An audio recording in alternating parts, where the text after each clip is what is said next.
Been getting a lot of questions about how I get ARCs, physical and e-ARCs, and I just wanted to make a little video about some techniques that I would use if I was either like new to book talk, early on in my book talk career, and some mistakes that I made that I wish that I wouldn't have.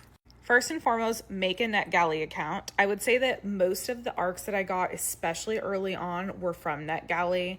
But let's learn from the people that made mistakes this week. Don't lie about your reviews. Don't take on more than you actually can read, which was my big problem. My ratio at one point was below, I think, like 50%, because when I started, I just went crazy and requested all these titles, and then I got them all at once. So you want your ratio to be above 80%. That's the goal. Only request a couple of ARCs at a time, but I'd say that's probably the easiest way to get them.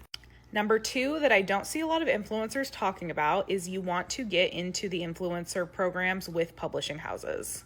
Yes, they do exist, and especially if you've reached out to a publishing house a couple of times, which is how I'd recommend starting, go to their website, see if they have an influencer program. If they do, apply to it.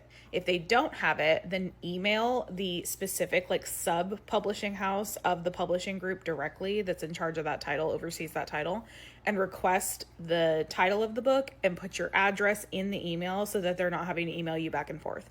I have gotten physical ARCs this way. I didn't even get a response and was like, totally forgot about it, didn't think that I was going to get the book, and then it ended up showing up on my doorstep.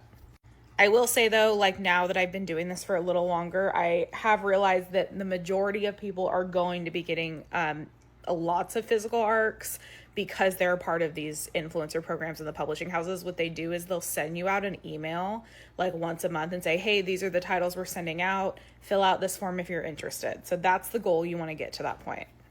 For indie authors, I just reach out directly. If I'm interested in reading a book, I'll reach out and I'll say, hey, are you willing to give me an e-ARC or a physical ARC for me to read and review?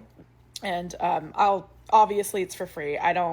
Unless like somebody is reaching out to my manager, I'm not going to be asking people to pay me to read an indie author's book. I think that's cringe. Anyways, so I'll just reach out to them directly, and a lot of the times that's pretty successful too. So I would start by emailing publishing houses.